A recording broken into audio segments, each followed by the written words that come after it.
Nope. Oh, I see what I did. Hang on. Okay, good morning, everyone. Good morning, good morning, good morning. Welcome to Thursday, November 19th. Sorry, I just had a little bit of a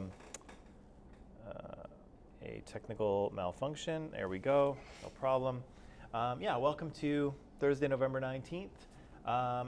Yesterday, as you will recall, I assigned you your final paper, and I made some additions to the sheet that's in Microsoft Teams that talks about it. So there are things that I said in class that I thought were on the page, but I managed to delete them before I put it into Teams. So I replaced it. So there's nothing additional to what I said there, but everything I said yesterday is on the paper. So that's better, right?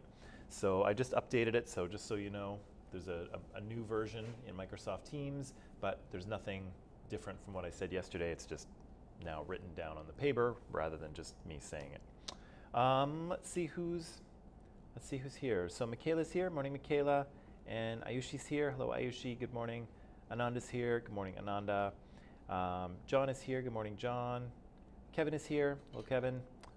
Shania is here. Good morning, Shania. And Hadil is here. Hello. And Rose is here. Good morning, Rose. And Ryan is here. Good morning. Okay. So yesterday we were talking about the Cold War. I had you read this section of the textbook, and we read a little bit about the death of Stalin. Yes. So did you go home and weep a little bit for Stalin? Yeah, I cried so much. Did so much? Yeah. Just like cried yourself to sleep in your pillow. Yeah.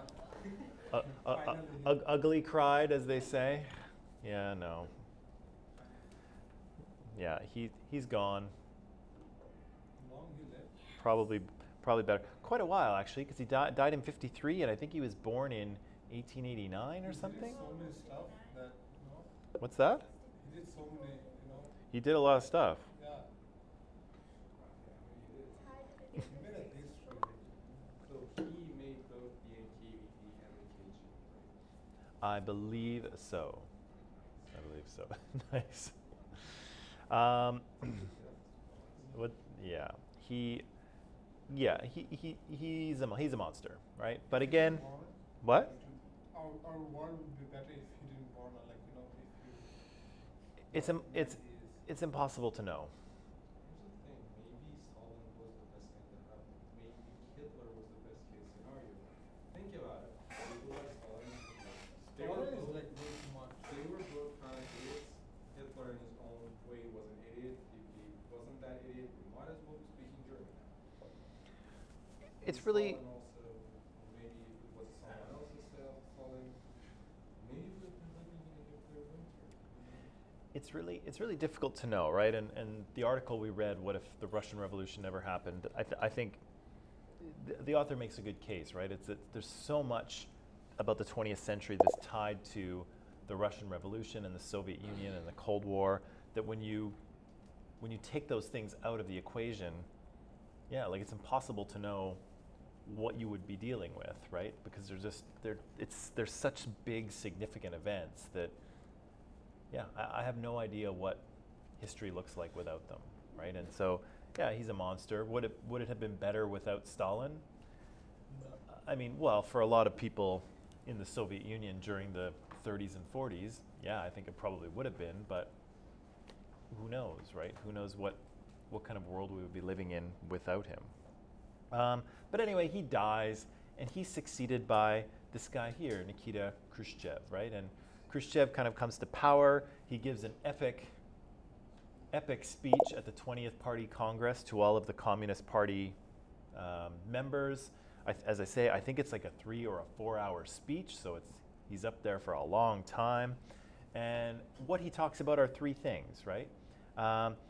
So the first kind of thing he talks about is this process of de-Stalinization, right? So you'll remember that a little earlier in Stalin's reign, he went on a great purge, right? And so everyone who he thought could oppose him, he rounded up and jailed and executed. And so, when Stalin dies, a lot of people are breathing a bit of a sigh of relief, right? Because it's like, oh, thank God that's over, right? And I survived, right? I was part of the Communist Party, and I wasn't seen as, I wasn't seen as an opposition to Stalin, and so I managed not to get killed. That's a relief. But of course, there's that relief, but then there's also some fear from people who kind of helped Stalin out and were his kind of right-hand men, and they're a little worried that they're going to be tried for their crimes while working with Stalin. But Khrushchev gets up there and he says, you know what? Stalin made us the country we are today. He gave us a strong agricultural sector, which it wasn't, but he made it stronger than it was. He industrialized the Soviet Union, definitely. He turned it into a world power to be respected and feared, which is also true, right? However, there are some, his kind of brutal iron fist approach, we're probably going to steer away from that, right? Which is what Khrushchev says. And so he says, don't worry, we're going to do things a little differently than Stalin did. We're not really interested in looking at the past either, so we're not going to go after all of Stalin's collaborators. We're just going to move on, right? And so everybody can kind of breathe a sigh of relief that things are going to get better, things are going to be different, but also they're not going to go to jail for things that they did, while assisting Stalin. Another theme of Khrushchev's speech is this many roads to socialism thing. And so he says, there are other versions of socialism, and not every communist country has to do exactly what the Soviet Union does, nor do they have to, take all of their orders from the Soviet Union, or at least that's the way some of the Eastern Bloc countries interpret this message, right? So he says, yeah, there'll be some diversity rather than centralized control. And of course, again, Poland's ears are going to prick up when they hear that, as are Hungary's, right? And of course, we know what happens there, but we'll get to that. And then the growing importance of the third world. So a lot of former colonial empires are kind of coming apart. Britain and France and other powers are divesting themselves of their colonies. They're getting rid of their colonies and trying to get these countries to stand on their own. And so India will gain independence during this period, and lots of African countries. And Khrushchev says, all these new countries are going to start appearing on the map. They're going to need investment, they're going to need infrastructure, and they're going to need to kind of pick a side in this little Cold War we're having here. So we should look to the developing world and support them so that they too can become communists, right? So again, that many roads to socialism idea, pricks the ears of Poland, right? And Poland says, oh, we'd like some of that decentralized control from Moscow, right? So there's some labor unrest. There's people that don't like the fact that they're, often struggling for food and consumer goods. And so the Communist Party in Poland starts to expel members that are loyal to Moscow, which they do. And their newly appointed leader, who I believe is named Vyacheslav Gomulka says, we're going to do communism a little differently from the Soviet Union. And Khrushchev is almost ready to go in with the tanks, but then he says, you know what? I did say there was many roads to socialism. I'll make a deal with you, Poland. We'll give you a little more economic freedom, a little more economic autonomy, right? So Poland gets a little bit of breathing room, right? A little bit of elbow room. The same cannot be said for poor Hungary, right? And so Hungary, again, is probably more communist, or more anti-communist, I should say, than Poland is. And they see what happens in Poland, and they start pushing hard for much more independence from Moscow. And they want some economic liberalization. They want to restore free speech and civil rights. They appoint a leader, Imre Nagy. They want free elections, and unfortunately, what's the breaking point here for the Hungarians? Right.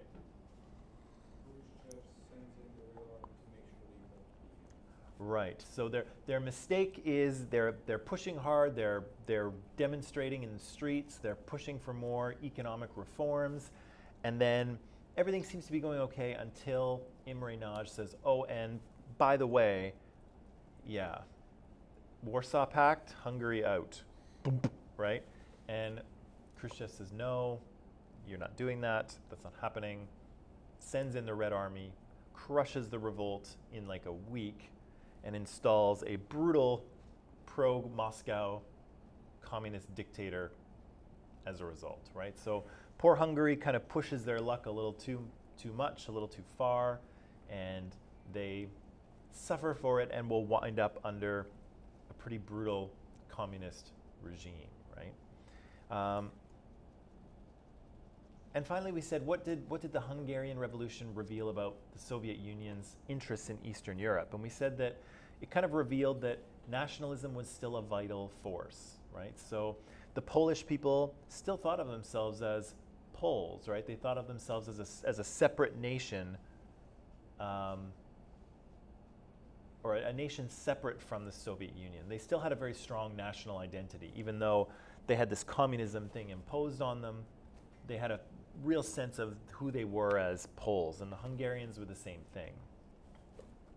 We learn, of course, that the thing holding this Soviet bloc together is military force, right? Yes, they're all communist, but it's not, you know, they're not united together for love of communism, right? They're united together because the Red Army is standing by, ready to move in should you oppose, right? So military force is keeping this section of the Warsaw Pact together. It's not any sort of ideological similarity.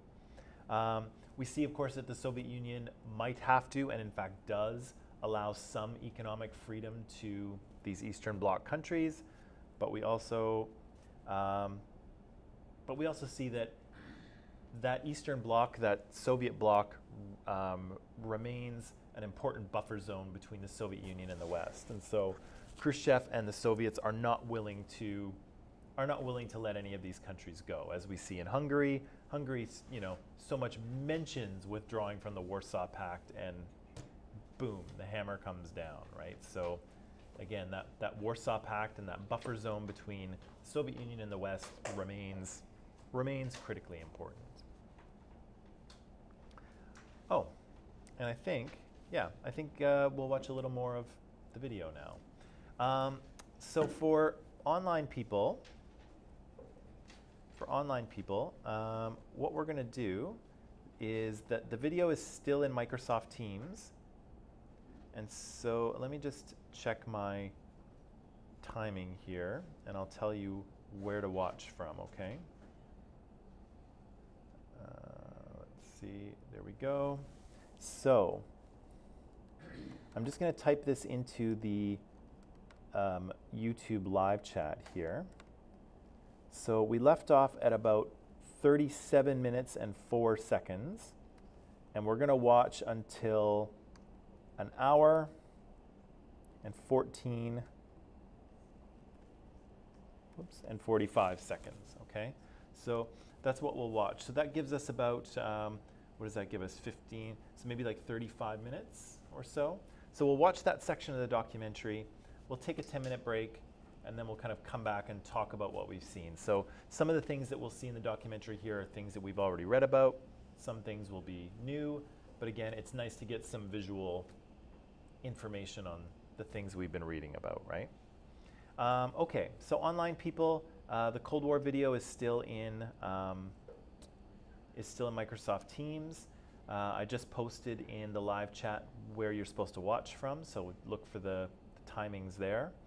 And we'll watch that section, then we'll take a 10-minute break, and then we'll come back and talk, okay? So I'm going to turn you loose to do that.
So there's this kind of paranoia surrounding communism and communist infiltration in the U.S., in Hollywood, in the government.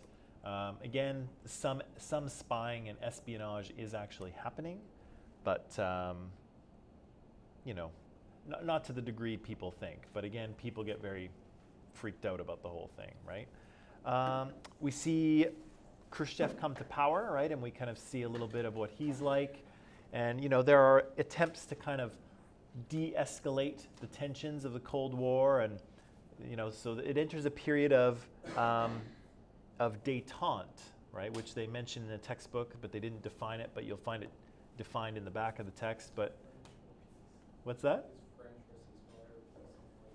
Yeah, détente is kind of like an easing of tensions, right? A standing down, a relaxing of your aggressive posture, right? So Eisenhower and Khrushchev kind of enter a period of détente where, you know, the U.S. and the Soviet Union are a little bit friendly, and you know, the decreases in military spending, and Khrushchev comes for a nice little visit to the U.S. and he gets to see the corn and other things, I guess.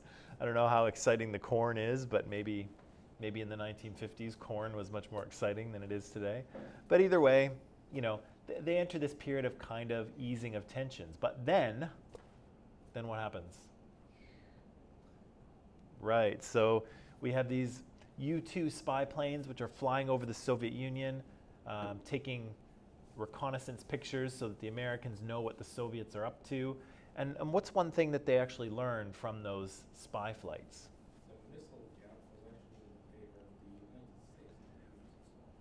Right. So they didn't really. So the Americans didn't really have great intelligence in terms of the Soviet Union's nuclear capabilities. Right. They knew they had nuclear weapons. They'd successfully tested one, you know, some years earlier. But all they had was, you know, Khrushchev and Stalin threatening to launch missiles at the U.S. But again, those spy flights show that, oh, actually, good news. He doesn't have the technology to get those missiles to the United States yet. Right? Are we in the 1960s? We are in the probably throughout the 50s, like the late 50s, I think. I think they said that the first U-2 spy flight is July 4th, 1957. Yeah. So because Khrushchev kind of officially comes to power in about 55. So there's kind of 2 years of, you know, well, there's a few years of kind of, you know, lovey-dovey feelings. The U-2 spy flights start to go over the Soviet Union in 57, and then in, I think, 1960 is when that one is shot down, right? And of course that chills relations between the two. Khrushchev has been suspicious that the US has been spying on them in this way for some time. Now he has the proof, and he, you know, gives them the finger-wagging speech, you know, how dare you spy on us, right? So again, the relationship cools again, heading into 1960. How come Khrushchev says that, how dare you spy on us? I mean, the KGB was literally all over the United States. There was a reason why they sent U-2 spies instead of spying on the ground. Well, and that's the thing, right? Is that everybody was spying on everyone else, right? So he may have been upset, but he had no right to sort of like, how dare you? Because of course everybody's spying on everyone else.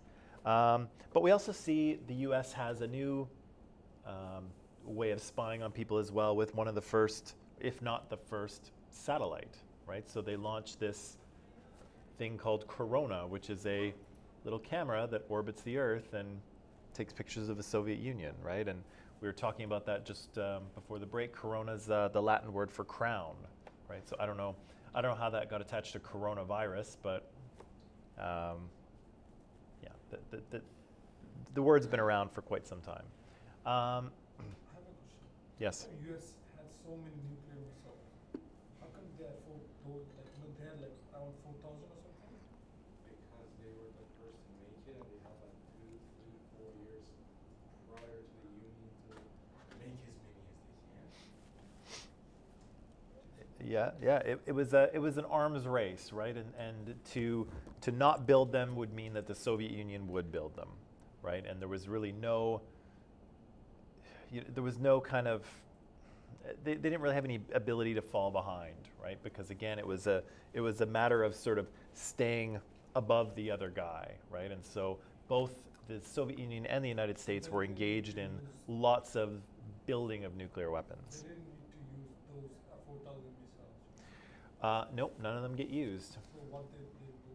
4,000 nuclear missiles. They still have them. They're They still have them? Yeah, they have them on the back of the nice job, buddy. You know, it's like if I'm sure all of you have seen the first Iron Man movie, and in the first Iron Man, Tony Stark says, you know, Dad said the best weapon was the weapon you never have to fire, and that's what the Soviet, or that's what the nuclear weapons were, right? It was the best weapon is the one you never have to fire because it's too scary, right? Okay, that brings us to this. It brings us to the Cuban Missile Crisis. And so the question, of course, that you just asked was, you know, were these weapons ever used? And I said, no, they weren't ever used.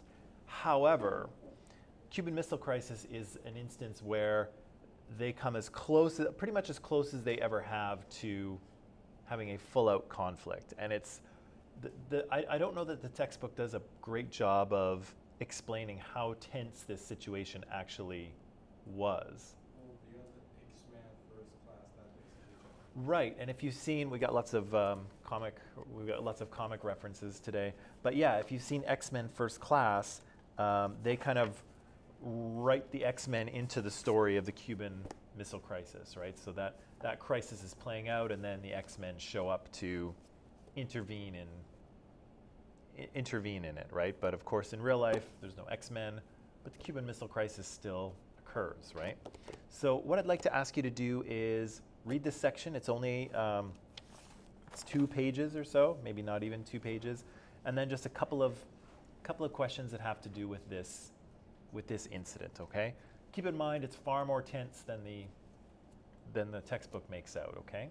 Online people, of course, your reading is in Microsoft Teams for you. I don't know what's that.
Okay, people, let's talk about this. So I'm going to skip over number 26 there because I think we've talked about the significance of shooting down that spy plane, right? It's Khrushchev kind of gets annoyed with, sorry, I'm just trying to get out of the sun here.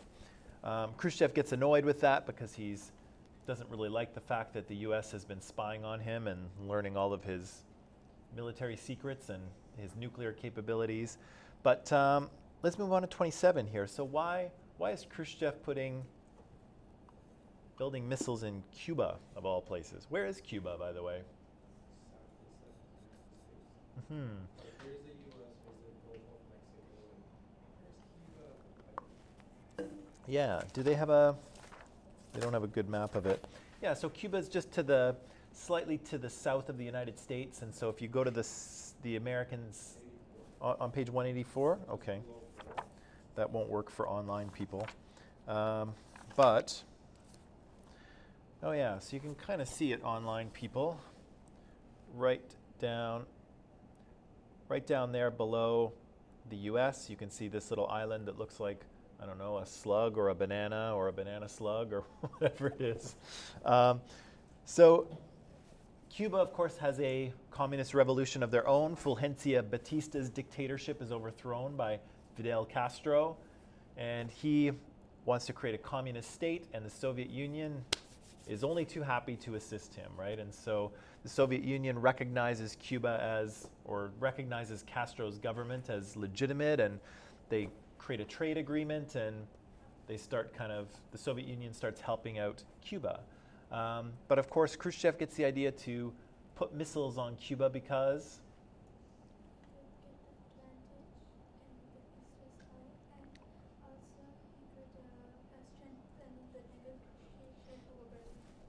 right. So Khrushchev, just like Stalin, still wants the Allies to get out of Berlin, not the Allies, the Western powers and the US out of Berlin, which he doesn't really have any leverage to do, right? He can't really push them out. And so here he decides, wow, if I can put my missiles right in the United States backyard, which basically this is. Yeah, that's what the Fidel Castro guy went to the Soviets. He didn't like the idea of the Americans wheeling around his country all the time. Yeah, so he went to them and said, hey, you're the Soviet who hates the Yankees. I'm a communist who hates the Yankees. Let's play some missiles. Yeah. And so, yeah, the missiles get placed there. They are very close to the United States, as you can see. And, Khrushchev thinks this will be a great opportunity for me to, help out another communist state, which of course the Soviet Union wants to do, but also to get some leverage over the United States and its new president, John F.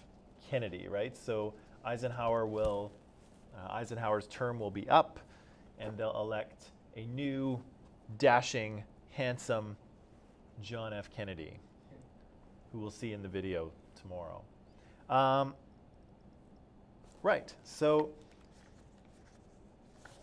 Khrushchev starts to have missile platforms or missile launching sites built in Cuba.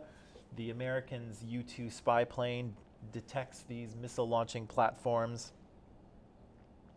And so the U.S. has to make a choice, right? How do we deal with this knowledge that the Soviet Union is building missile sites literally in our backyard? There were a bunch of birds. What's that? A bunch of birds. Yeah, a bunch of birds got together and discussed it. Yeah, there's some metaphorical teams that are kind of described with birds, right? So what's one position? What's one option? The hawk position. And what are the hawks thinking? They favor direct military attack. Right. And so in regular English, what do they? Bomb them by air or get over there by their ships. Yeah. Basically bomb the missile sites and get rid of them, right? And so sometimes you'll hear this, they'll still use the word hawks with regard to the military. And so when people are a hawk toward Iran, for instance, or if a military person is like hawkish towards this, it kind of means that they favor, hard military action in this situation. So when people are hawks or hawkish. They don't favor diplomacy, they favor military action. So there are some members of Kennedy's administration that say, you know what, direct act of aggression, let's go in there and bomb these sites and end this whole thing, right? What's another position? The doves, right? The dove as the symbol of peace. What do the doves want to do? Let's talk it out, people. Let's have a little bit of a powwow, a little bit of a sit down. We'll have some tea. We'll talk it out, right? That's so much better than what? Than violence. Well, the doves definitely think so, right? So there's people in Kennedy's administration who say, you know what? Let's sit down at the table with the Soviets and work this thing out, right? Let's talk it out. And then there's a third position. The owls, right? The bird that is, you know, thought to be wise, right, and educated.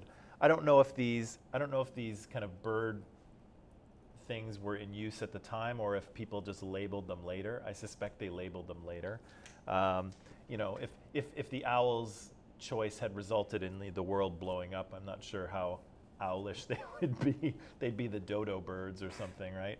But anyway, so what do the owls want to do? Right, little bit of military force. Yeah, they said, okay, we're going to close the island and then talk about it. Yeah, so they favor a quarantine, which of course has a lot more, it's a word that has a lot more significance now than it used to, but yeah, so they're going to quarantine the island. So they're going to bring their warships, they're going to encircle Cuba and make sure that no ships can get in, except for, you know, like regular ships bringing, you know, food and stuff like that. Those ships can go through. But the Soviet ships will not be able to go through. And Kennedy says, Khrushchev, you're done with this. This is not happening. You're not sending missiles to Cuba. Right, so it's the owl position that wins out, right? So that's what they choose to do. They choose to go with the quarantine or the blockade, if you want to call it that. It was a blockade, but they didn't want to use the word, right?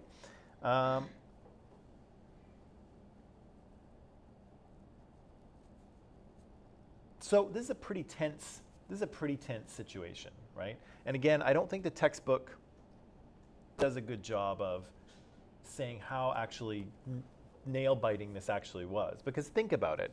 So this is a period in which the Soviets and the Americans aren't really talking to each other. They're not friendly, right? So the U-2 spy plane got shot down a couple of years ago. You know, Khrushchev had a bit of a tantrum about that. The relationship was damaged, and then Eisenhower is out of office, and here's this new President Kennedy. So Kennedy and Khrushchev don't really have a relationship yet. And then we have this military blockade, or whatever you want to call it, blockade around Cuba with all the American warships. Meanwhile, Soviet ships are steaming towards Cuba to deliver these nuclear weapons. There are submarines floating around with nuclear weapons. Americans have bombers in the sky ready to go with nuclear weapons loaded on them. And so everybody's basically got their finger on the button at this point, right? Waiting for something to happen, and nobody knows what's going to happen, right?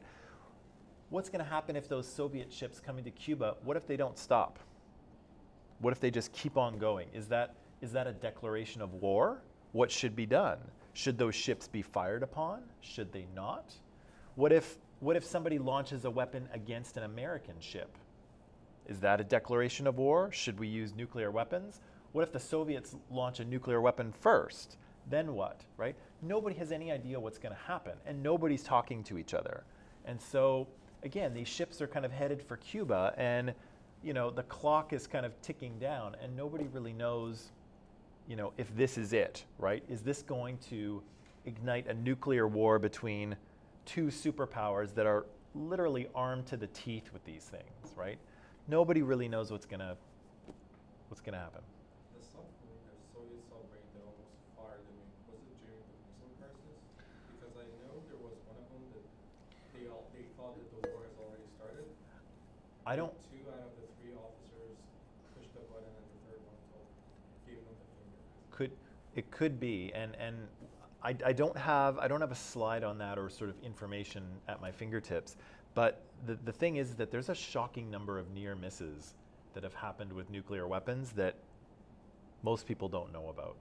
Like there's confusion. There's people who were, thought they were ordered to do something, and then, they did something and it didn't work, or somebody lost the floppy disk or whatever. There's all kinds of like little screw ups that almost result in the launch of a weapon. And so it's not sort of commonly held knowledge, but it's actually terrifying the number of times something has almost happened, and then by a fluke, it doesn't. And again, that's the problem with having so many of these weapons available, is that there's lots of opportunities for things to go wrong. And in the US, but probably particularly in Russia, a lot of the technology that's used to monitor and launch those weapons is decades old. Like literally, there's floppy disks that people are putting in old computers. And so, like it's terrifying. It's terrifying. And so, yeah, there's been a lot of near misses, and the submarine mishap may have occurred during this incident or maybe another time. That I don't remember. But it's not the only oh poop moment where something almost happens. All right, so maybe we'll leave you hanging there. Whatever will happen, who knows? We'll find out tomorrow, I guess. So anyway, the Soviet ships are steaming towards Cuba with nuclear missiles on board. Nobody knows what's going to happen. The Americans have quarantined the island of Cuba. It's very tense.